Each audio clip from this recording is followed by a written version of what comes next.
Season 2, Bab 42-328. Susah. Erlan mendesahkan napas berat melihat Bian dari kejauhan. Sejak tadi, ia hanya dapat melihat dan mengikuti gadis itu dari jarak aman agar kehadirannya tak terdendus oleh bodyguard. Setidaknya ada 4 lelaki bertubuh besar yang ditugaskan untuk menjaga mereka. Mereka semua anak buah ayah. Karena Om Marwan belum tertangkap, jadi untuk saat ini Bian dan Mama Aileen akan dijaga ketat. Tukas Raffi. Kemanapun mereka pergi, akan ada yang mengawasi. Aku setuju. Tapi, kenapa hanya 4 orang? Om Marwan itu kan berbahaya. Apa perlu aku tambah orang?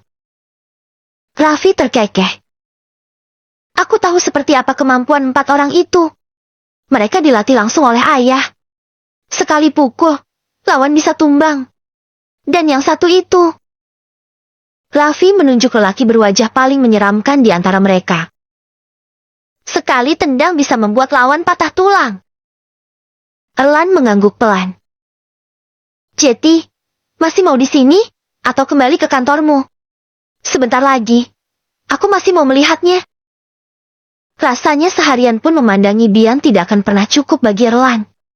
Setelah hidup dalam kenangan gadis kecil itu selama bertahun-tahun. Memikirkan andai Bian tahu seperti apa Erlan saat kehilangannya dulu. Bagaimana ia mengisi kerinduan dengan mengenangnya setiap hari. Dan bagaimana nama Bian selalu menjadi doa utama di sepertiga malamnya. Kamu tahu, Bian, namamu akan selalu mengisi setiap doaku. Ia menghembuskan napas panjang. Dengan pandangan masih ke arah sang gadis bercadar. Ayo, sayang. Aileen menggenggam tangan putrinya. Hendak berjalan, namun langkah gadis itu terhenti. Kenapa? Masih ada yang mau dibeli? Ia menggeleng. Aku merasa seperti ada yang mengikuti kita. Mengikuti kita? Mata Aileen berotasi ke sekitar dan tidak menemukan sesuatu yang ganjil. Mungkin perasaan kamu saja. Sayang? Ayo jalan, Papa sudah menunggu. Terpaksa, Bian mengikuti langkah Mama. Pak, tolong bawa belanjaan ini ke rumah. Ya, saya mau ke kantor dulu. Baik. Jawab salah satu bodyguard. Suasana di kantor masih terlihat sibuk menjelang waktu makan istirahat. Semua staf disibukkan dengan pekerjaan masing-masing. Siang itu juga Alfian kedatangan seorang teman lama yang juga merupakan rekan bisnisnya. Apa kabar Pak Alfian? Lama tidak bertemu. Ucap lelaki itu ramah. Alhamdulillah. Baik. Pak Andi. Balas Alfian. Keduanya berpelukan singkat. Dia. Alfian melirik seorang pemuda asing di sisi. Oh, ini anak saya.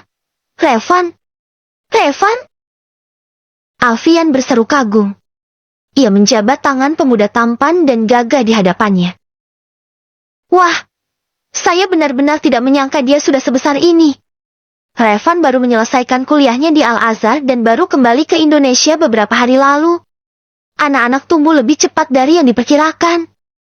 Saya pikir anak-anak Pak Alfian pasti sudah tumbuh besar juga. Bye, haha. Saya masih ingat dulu Pak Alfian sering bawa bayi ke kantor. Bow pasti sudah bekerja di sini membantu Pak Alfian. Alfian terkekeh. Boy punya keinginan lain.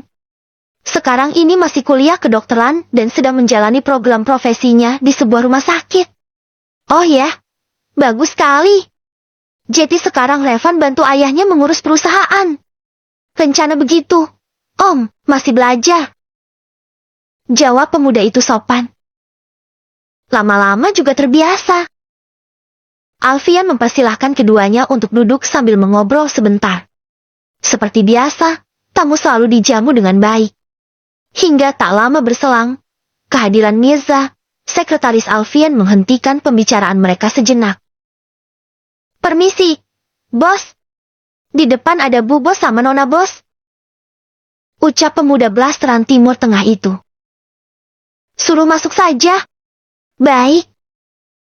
Setelah Mirza keluar, Aileen dan Bian pun melangkah masuk dan langsung disambut oleh Alfian. Pertama kali memasuki ruang kerja sang papa, Bian benar-benar terpaku. Di tempat inilah ia di masa kecil sering menghabiskan waktunya. Saat menginginkan sesuatu ia akan datang ke kantor dan mengeluarkan jurus rayuan maut. Meminta apapun hingga Alfian akan luluh.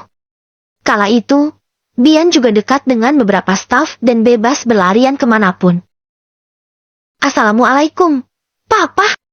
Waalaikumsalam, Nak. Habis dari mana? Diajak belanja sama Mama. Ada tamu, Mas? Tanya Aileen, melirik ke arah sofa di mana dua lelaki duduk. Iya, Pak Andi, kamu masih ingat, kan? Oh iya, aku ingat. Alfian pun mengenalkan putrinya kepada Pak Andi dan Revan.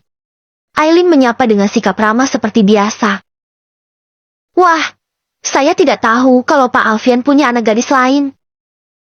Ucap lelaki parubaya itu. Saya pikir hanya satu. Alfian tersenyum. Ini memang Bian, Pak.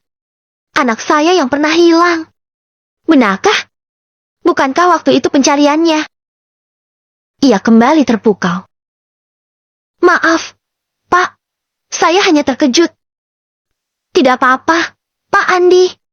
Ceritanya cukup panjang. Intinya, kami baru bertemu beberapa hari lalu. Ia menceritakan sedikit tentang keadaan selama terpisah dari putrinya. Masya Allah. Pak Andi berdecak penuh kagum. Ini luar biasa setelah belasan tahun. Benar, Pak. Alhamdulillah, anak kami sudah kembali dalam keadaan yang sangat baik. Bukan hanya Pak Andi yang terpukau. Revan pun sama. Sebagai pemuda yang berasal dari keluarga elite, ia hampir tidak pernah bertemu dengan gadis seperti Bian. Biasanya gadis yang ditemuinya berpakaian glamor dan elegan, lengkap dengan perhiasan dan barang-barang mewah. Ia jeti bertanya-tanya, seperti apa wajah di balik cadar itu. Perhatiannya sejenak tertuju pada deretan foto yang menghiasi meja kerja. Di sana terpajang foto seorang anak perempuan cantik yang diyakininya adalah Bian di masa kecil. Jika di masa kecilnya saja dia sudah cantik seperti boneka, bagaimana sekarang? Begitu tatapan Revan berbicara. Setelah kepergian Pak Andi dan Revan, Alfian mengajak anak-anaknya makan siang bersama di ruang kerja Alfian. Kesempatan seperti ini sangat jarang ada. Boy yang selalu sibuk selama menjalani program profesinya dan Bray yang merupakan mahasiswa baru, tentu saja membuat waktu mereka tersita. Makan yang banyak ya, Dek. Kamu kan baru sembuh, jadi harus makan yang banyak. Ucap Boy, sambil menyuapi adiknya dengan potongan daging. Hatinya selalu membara setiap kali teringat Bian hanya berbuka puasa dengan telur dadar dan nasi putih. Belum juga selesai mengunyah, Bray sudah menyuapi dengan sayuran. Makan sayur juga, biar sehat. Yang kecil tidak mau kalah, setelah melihat kedua kakaknya. Ia menancapkan garpu ke sosis bakar favoritnya. Kakak Bian boleh makan ini, kan? Boleh, tapi jangan banyak-banyak, takut badannya gendut kayak kamu. Sela bau cepat, membuat bibir Bim Bim mengerucut. Papa, dikatain gendut sama kakak. Sambil menyuapkan potongan sosis ke mulut kakak perempuannya. Semua yang ada di meja pun tertawa. Tak terkecuali Bian. Itu kan fakta. Bim, kamu memang gendut, kan? Celana papa aja sempit sama kamu. Celetuk Bray. Sejak Bian kembali ia mulai banyak bicara, tidak sedingin dulu lagi. Pipi adek Bim Bim enak kali ya, empuk. Cobain dulu. Guru Boy. Seraya mengapit pipi adiknya dengan sumpit. Tapi, ini dagingnya alot loh. Padahal masih muda. Bray cekikikan. Gak apa-apa. Sayang. Gendut gak apa-apa. Yang penting sehat. Ucap Aileen. Menghibur si bungsu. Cieh. Dibelain mama terus. Bau. Kelopak mata Aileen menyipit. Kamu juga dulu gendut waktu kecil. Ucapan mama membuat sulung dari 4 bersaudara itu seketika bungkam. Disambut dengan tawa bimbing. Hi, pernah gendut juga, toh. Godanya, sambil menempelkan ujung sumpit ke perut sang kakak. Sekarang kurus nggak ada dagingnya. Ini tulang semua. Ini bukan kurus, tapi atletis. Ah, mama sih, bongkar aib. Alfian tertawa geli mendengar anak-anaknya saling melempar candaan. Papa, boleh nggak malam nanti Bian ke pondok? Tanya Bian. Di sela-sela makan siang. Boleh, sayang. Tapi, perginya tidak boleh sendirian. Aku aja yang temenin. Ucap Boy cepat. Aku juga bisa kalau habis maghrib. Imbu Bray. Mentari baru saja tenggelam di ufuk barat, saat Abah membuka pintu yang digedor kencang, membuat seluruh penghuni pondok terkejut. Ustadz Syam menatap beberapa lelaki berbadan kekar yang langsung menerobos masuk saat ia membuka pintu. Kenapa kalian semua masih ada di sini? Bukankah kami sudah peringatkan sebelumnya untuk mengosongkan tempat ini? Suara berat dan kasar lelaki itu memenuhi udara. Maaf, Pak. Apa boleh saya minta waktu? Saya belum punya tempat yang baru. Untuk pindah juga butuh waktu. Ucap Ustadz Syam. Sudah beberapa kali ia mendapat peringatan dari pemilik lahan tempatnya mendirikan pondok. Sebelumnya, tanah itu adalah tanah wakaf. Namun anak pemilik menggungat dan meminta lahannya dikembalikan. Bos kami sudah lama memberi peringatan. Seharusnya jauh-jauh hari kalian sudah pergi dari sini. Sebentar lagi Ramadan, anak-anak tidak ada tempat berteduh. Saya mohon keringanan. Pak, setidaknya sampai kami dapat tempat yang baru. Tidak bisa. Bos kami akan segera membangun tempat hiburan di lahan ini. Tidak bisa ditunda-tunda lagi. Suara isak tangis beberapa anak-anak mulai terdengar. Apalagi pria menyeramkan tadi terus membentak.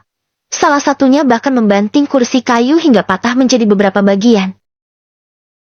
Takut, Umi. Bisik seorang gadis kecil berusia 5 tahunan. Tidak apa-apa, sayang. Tenang, ya. Di sisi lain, Bian dengan ditemani 2 kakaknya baru saja turun dari mobil saat mendengar suara teriakan yang berasal dari dalam, disusul dengan tangisan ketakutan dari anak-anak. Adek, itu suara siapa yang teriak? Tanya Boy menatap ke arah pondok.